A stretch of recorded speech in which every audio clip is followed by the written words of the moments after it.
Halo semuanya, selamat datang kembali ya. Hari ini kita mau coba sesuatu yang agak beda nih, dari buku The Art of Spending Money. Biasanya kan kita cari-cari resep bahagia gitu ya, tapi seringnya ribet, personal banget. Iya, beda-beda tiap orang. Nah, kali ini kita balik logikanya. Kita mau dalemi bab 17 di buku itu. Cara menjadi sengsara menghabiskan uang Anda. Tujuannya bukan buat jadi pesimis ya. Bukan, bukan. Justru sebaliknya, biar kita kenal jebakan-jebakannya, jadi bisa lebih pinter menghindarinya. Kayak kata Charlie Munger itu loh, kadang cara terbaik buat sukses ya tahu apa yang nggak boleh dilakuin. Yuk kita bedah bareng-bareng, cara pasti biar nggak bahagia sama uang. Siapa tahu malah jadi lebih tercerahkan kan? Pendekatan yang menarik banget ini. Dan sebetulnya strategis loh. Jadi, ngeliat daftar cara jadi sengsara ini tuh bukan soal pesimis, tapi lebih kayak kita punya peta bahaya gitu. Alat diagnosis yang kuat. Oh, alat diagnosis ya? Iya. Jadi dengan kita identifikasi perilaku, pola pikir yang hampir pasti bikin gak bahagia soal duit, kita jadi lebih waspada. Nah, kesadaran ini yang bikin kita bisa milih jalan yang beda, yang lebih dukung kepuasan hidup. Intinya, kenali anti pola sukses lah. Oke, masuk akal. Sip, kita mulai bongkar ya daftar dari bab 17 ini.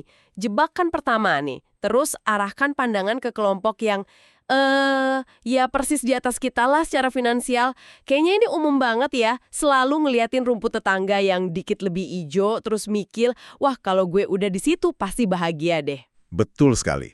Ini tuh, manifestasi klasik dari yang namanya hedonic treadmill. Treadmill hedonis. Treadmill hedonis, oke. Istilah ini nunjukin kecenderungan kita, manusia, buat cepat banget adaptasi sama level kesenangan atau pencapaian baru. Jadi, level finansial Anda sekarang nih, yang mungkin dulu Anda impikan banget, begitu udah dapat, ya rasanya jadi biasa aja, normal gitu. Iya. Terus, mata kita langsung ngeliat ke level berikutnya lagi. Yakin banget di sanalah kebahagiaan sejati nunggu. Padahal, ya proses adaptasi yang sama bakal kejadian lagi kalau kita nyampe sana. Ini kayak lingkaran setan ekspektasi yang naik terus, yang ironisnya malah bikin rasa nggak puas itu awet. Garis finisnya kayak mundur terus gitu loh. Waduh, itu jebakan yang halus tapi kuat banget ya. Nah, kalau poin berikutnya gimana? Buku ini bilang, kejar status tapi korbankan kemerdekaan. Ini kontrasnya tajam banget nih. Satu sisi pengen beli barang biar orang lain wow, sisi lain pakai uang buat kontrol waktu, buat pilihan hidup. Apa bedanya sih sebenarnya? Bedanya ada di sumber kepuasannya, sama tahan lamanya. Status itu kan sifatnya dari luar, eksternal, rapuh banget. Rapuh ya? Iya, tergantung validasi orang lain, tergantung tren yang ganti-ganti terus, sama perbandingan sosial yang nggak ada habisnya. Hari ini keren, besok mungkin udah basi. Nah, sebaliknya, kemerdekaan dalam arti Anda punya kendali atas waktu, bisa milih pekerjaan yang disuka, nggak terlalu tergantung orang lain, ini ngasih kepuasan dari dalam, internal, dan jauh lebih awet. Oh, oke. Ini nyambung ke konsep inti bahwa kekayaan sejati itu mungkin bukan soal angkanya, tapi seberapa besar otonomi Anda atas hidup Anda. Ngejar status itu seringkali berarti yang ngorbanin otonomi ini. Jadi kepikiran ya, jangan-jangan kita sering nggak sadar ngelakuin itu. Ini nyambung ke ide berikutnya nih. Biarkan uang jadi bagian inti dari identitas Anda. Maksudnya gimana nih? Apa kayak orang yang bangga banget dicap si kaya, atau sebaliknya kaku banget sama label si hemat? Nah, persis. Bahayanya itu muncul pas cara Anda ngelola atau punya uang itu bukan lagi sekedar perilaku, tapi udah jadi siapa diri Anda di mata Anda sendiri. Hmm, Contohnya ya, orang yang identitasnya penabung super irit. Bahkan pas kondisi finansialnya udah aman banget, tujuan nabungnya, misal pensiun nyaman, udah kecapai, dia mungkin ngerasa susah banget atau bahkan salah gitu loh kalau ngeluarin duit buat senang-senang atau buat pengalaman. wah segitunya ya? Iya, itu yang disebut frugality inertia, kelembaman berhemat. Jadi kebiasaan baik yang malah jadi kayak penjara identitas. Fokusnya jadi melenceng. Dari pakai uang sebagai alat buat kualitas hidup, malah jadi cuma buat mempertahankan label hemat itu. Jadi kebiasaan baik pun kalau kelewatan bisa ngehambat ya. Ini kayak sisi lain dari poin selanjutnya nih. Habiskan begitu banyak uang sampai Anda bergantung pada keputusan orang lain. Kalau tadi soal identitas di dalam, yang ini soal ketergantungan di luar. Gimana ini bisa bikin sengsara? Nah, ini bentuk kemiskinan, tapi dalam kemewahan. Coba bayangin, orang gaya hidupnya tinggi banget, rumah gede, mobil keren, cicilan di mana-mana. Mungkin gajinya gede, tapi pengeluarannya juga sama gedenya, atau malah lebih. Iya, banyak yang gitu. Akibatnya, dia jadi tergantung banget sama atasan buat pertahanin kerjaan, sama bankir buat pinjaman berikutnya, sama klien buat proyek selanjutnya. Orang-orang ini kan belum tentu mikirin kepentingan terbaik Anda. Nah, ketergantungan finansial ini, meskipun kelihatannya kaya raya, secara dasar ngurangin otonomi sama kebebasan Anda. Anda kehilangan kendali, dan itu sumber stres, sumber cemas yang gede banget. Kesengsaraan tersembunyilah di balik tampilan makmur itu. Itu perspektif menarik banget. Kehilangan otonomi itu bentuk kemiskinan. Nah, ada lagi nih cara mikir yang bisa bikin celaka. Berfantasi bahwa uang lebih banyak adalah solusi semua masalah. Kayaknya kita semua pernah deh mikir, andai aja gaji naik dikit lagi. Atau kalau dapat bonus gede, wah masalah X kelar nih. Seberapa realistis sih fantasi ini? Uang emang bisa nyelesain masalah yang penyebabnya ya kurang uang. Tapi uang itu terbatas banget kemampuannya buat nyembuhin luka batin, benerin hubungan rusak, ngatasin masalah kesehatan mental, atau ngasih makna hidup. Iya juga ya. Buku ini nyebut beberapa contoh, kayak Carl Jung bilang elemen bahagia sejati, sehat, hubungan baik, dan lain-lain, itu nggak bisa dibeli.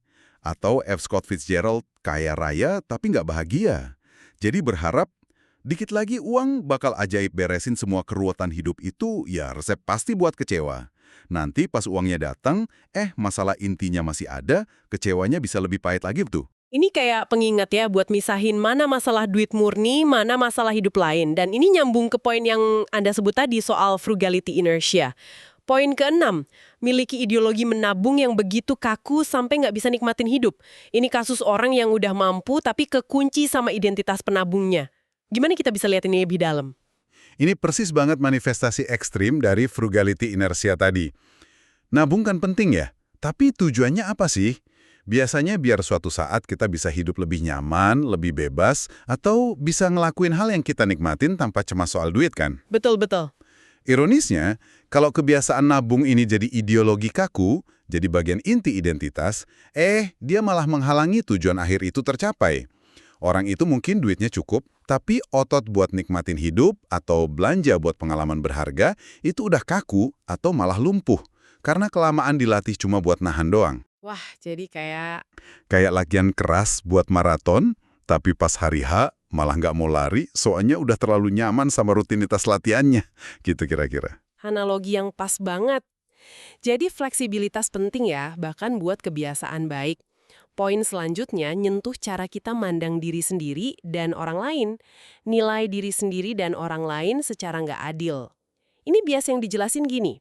Sukses saya karena kerja keras, gagal saya karena sial. Sukses orang lain karena hoki, gagal mereka karena salah mereka sendiri. Kenapa pola pikir ini bahaya? Wah, ini ngerusak di banyak level. Pertama, yang ngancurin empati. Susah bangun hubungan sehat kalau kita nggak bisa lihat perjuangan orang lain atau ngakui peran hoki dalam sukses kita sendiri. Iya sih. Kedua, ini menghambat belajar. Kalau kita selalu salahin nasib buruk buat kegagalan, kita jadi kehilangan kesempatan buat analisis apa yang bisa dibenerin. Sebaliknya, kalau kita remehin sukses orang lain sebagai cuma hoki, kita jadi gak belajar dari strategi atau usaha mereka. Ngakuin peran hoki dan usaha secara seimbang, baik buat diri sendiri maupun orang lain, itu kunci buat nilai yang lebih adil dan keputusan yang lebih baik. Jadi soal keseimbangan perspektif lagi ya. Dan ngomongin perspektif, ada lagi nih jebakan perbandingan di poin ke-8. Bandingkan bagian dalam Anda dengan bagian luar orang lain. Maksudnya, kita bandingin semua keraguan, cemas, ketidaksempurnaan di dalam diri kita sama citra sukses, bahagia yang ditampilin orang lain di luar, misalnya di medsos. Kenapa ini hampir selalu rugi? Karena ini perbandingan yang dasarnya nggak adil dan nggak akurat. Kita tahu persis ruwetnya perjuangannya di dalam diri kita. Tapi kita cuma lihat highlight realnya orang lain, etalase terbaiknya aja. Oh iya, bener. Kita nggak lihat ragu-ragu mereka, pengorbanan mereka, atau masalah yang mereka sembunyiin. Kayak yang ditekankan buku ini, penampilan luar mobil, rumah, liburan mewah itu indikator kebahagiaan internal yang jelek banget. Kejebak di perbandingan ini hampir pasti bikin kita ngerasa kurang, iri, nggak puas sama hidup sendiri. Padahal kita nggak tahu cerita lengkapnya. Bener juga ya, kita bandingin backstage kita sama panggung orang lain. Ini nyambung nih ke poin 9. Abaikan biaya tersembunyi dari pembelian sosial, emosional, ekspektasi. Contohnya tadi soal rumah mewah yang ada hutang sosialnya. Bisa dijelasin lagi nggak soal hutang sosial dan biaya nggak kelihatan lainnya? Utang sosial itu bisa diartiin kayak beban non-finansial yang muncul gara-gara punya sesuatu atau gaya hidup tertentu. Misalnya, beli rumah gede banget di lingkungan elit, mungkin muncul ekspektasi dari tetangga buat ikut acara sosial ini itu, tekanan buat terus jaga tampilan rumah, atau bahkan bikin iri teman atau keluarga. Iya, bisa jadi. Biaya emosionalnya bisa jadi stres tambahan ngurus aset gede, cemas soal keamanan, atau hilangnya privasi.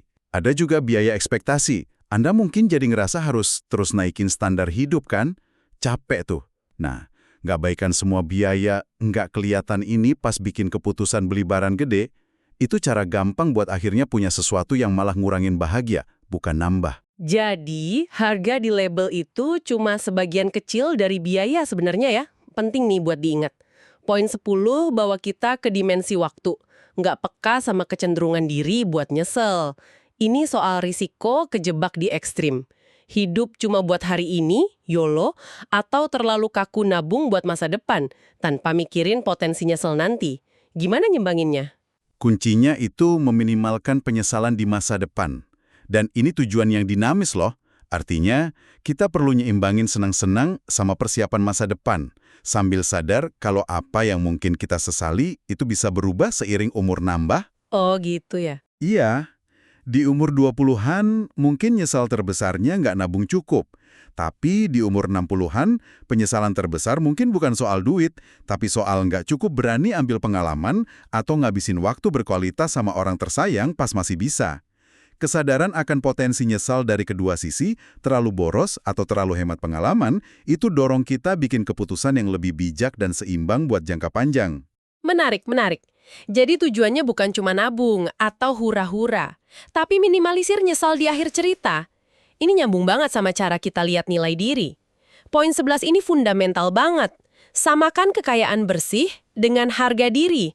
Kenapa ini kesalahan fatal? Rekening atau aset itu yang ngabaikan hampir semua hal yang bikin kita manusia. Karakter, integritas, kebaikan hati, kecerdasan, kreativitas, cinta, kontribusi ke masyarakat, ketahanan pas susah. Betul sekali. Semua kualitas ini kan jauh lebih penting buat bahagia dan hidup bermakna daripada sekedar harta materi. Kekayaan bersih itu alat, bukan ukuran nilai intrinsik orang. Nah, kalau dijadian ukuran harga diri, itu jalan pintas ke perasaan nggak pernah cukup atau jadi sombong atau minder yang nggak sehat. Setuju banget. Itu pandangan yang sempit sekali. Tapi di sisi lain, ada juga bahaya nganggap uang terlalu dingin. Poin 12. Perlakukan semua keputusan finansial murni sebagai masalah matematika. Apa masalahnya sih sama pendekatan super rasional ini? Bukannya keuangan emang harus logis? Logis sih, iya, tapi kan manusia bukan robot. Mengabaikan sama sekali peran emosi, nilai-nilai pribadi, atau bahkan intuisi dalam keputusan finansial, itu bisa jadi nggak realistis dan kurang memuaskan. Contohnya gimana tuh? Contohnya, beli rumah pertama. Secara hitungan murni, mungkin ada pilihan yang lebih optimal. Tapi rumah lain mungkin ngasih rasa yang pas, cocok sama nilai keluarga, atau bikin rasa aman. Ngakuin dan ngelola emosi secara wajar, bukan ngebiarin liar ya. Justru bisa hasilin keputusan yang rasanya lebih benar secara pribadi. Lebih gampang dijalanin dan awet dalam jangka panjang. Ada ruang lah buat hati dalam keputusan finansial, asal nggak ngabaikan logika dasarnya. Ekspektasi tumbuh lebih cepat dari pendapatan. Gimana nih paradoks ini bekerja? Kondisi membaik, tapi kok nggak ngerasa lebih puas? Ini balik ke rumus dasar kebahagiaan yang disinggung buku ini. Kebahagiaan itu kira-kira realitas dikurangi ekspektasi. Oke. Jadi kalau pendapatan Anda, realitas, naik 10%, tapi ekspektasi Anda soal gaya hidup yang pantas, itu naiknya 20%, ya Anda bakal ngerasa lebih miskin meskipun secara objektif lebih kaya. Wah, iya ya, kok bisa gitu ya? Ini sering kejadian pas kita dapat promosi atau naik gaji ya.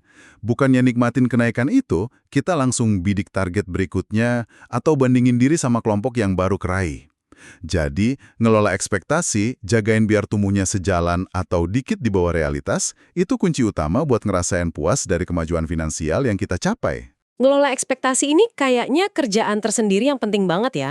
Ini bawa kita ke tindakan berisiko di poin 14. Risikokan apa yang Anda butuhkan demi apa yang nggak Anda butuhkan. Bisa kasih contoh konkretnya nggak?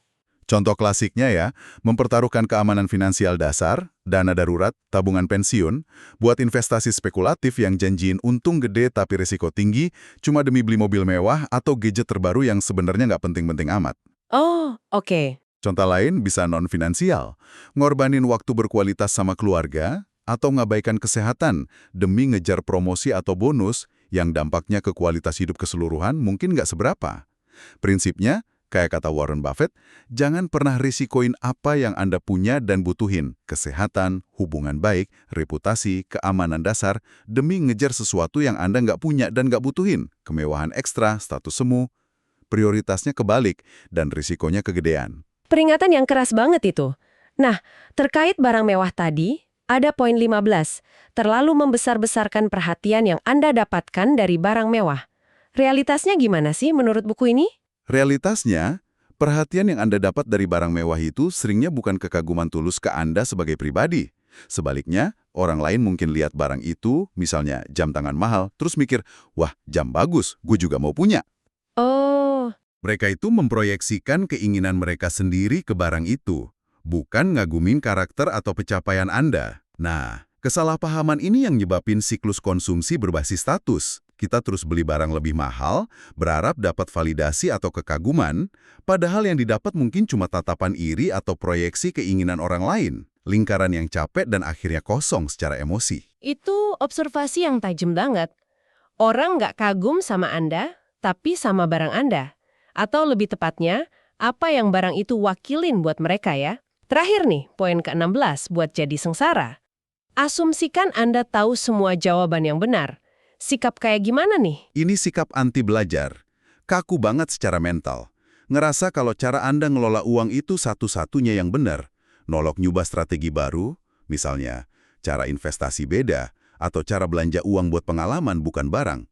Dan nggak mau ubah pikiran, meskipun bukti atau kondisi hidup Anda berubah. Wah, bahaya dong. Bahaya banget. Memperlakukan keuangan pribadi kayak dogma agama itu bahaya. Dunia berubah, kondisi pribadi berubah, pemahaman kita soal uang dan bahagia juga bisa berkembang kan? Buku ini nekenin pentingnya eksperimen, berani coba cara baru skala kecil, dan fleksibilitas mental atau mental liquidity. Kemampuan buat update keyakinan dan strategi finansial kita seiring waktu. Tanpa ini, ya kita kejebak di masa lalu, kehilangan peluang buat tumbuh. Luar biasa. Setelah kita bahas semua 16 poin ini, kayaknya jelas banget ya benang merahnya. Daftar cara jadi sengsara ini kayaknya banyak akarnya di beberapa tema utama deh. Jebakan perbandingan sosial yang nggak ada habisnya, salah nempatin identitas kita ke hal keliru kayak duit atau status, ngebiarin ekspektasi lari liar nggak kekontrol, ngabaikan biaya-biaya non-finansial yang penting, sama kehilangan perspektif soal apa yang benar-benar berharga dalam hidup. Iya, betul. Ngindarin semua jebakan ini jadi langkah fundamental ya buat bangun hubungan yang lebih sehat dan puas sama uang? Anda ngerangkumnya bagus banget. Intinya emang di situ. Dan mungkin sebagai pemikiran penutup nih, saya mau ajak Anda, pendengar kami, buat refleksi dikit. Dari 16 cara buat sengsara dengan uang yang barusan kita kupas tuntas ini, ada nggak sih satu atau dua yang rasanya paling menggoda buat Anda pribadi? Atau mungkin paling relevan sama pola pikir atau kebiasaan yang Anda sadari ada di diri Anda sekarang? Nggak perlu ngejudge diri sendiri kok. Cukup ngenalin potensi jebakan ini dalam diri, itu udah langkah awal yang kuat banget. Mungkin aja, jalan ke kebahagiaan finansial sejati itu nggak dimulai dengan nyari formula rahasia, tapi dengan secara sadar dan aktif milih buat nggak ngambil jalan yang udah pasti kesengsara. Wah, pertanyaan reflektif yang bagus banget buat dibawa pulang. Terima kasih banyak ya udah nyimak pembahasan kita yang mendalam ini. Sampai jumpa di eksplorasi kita berikutnya.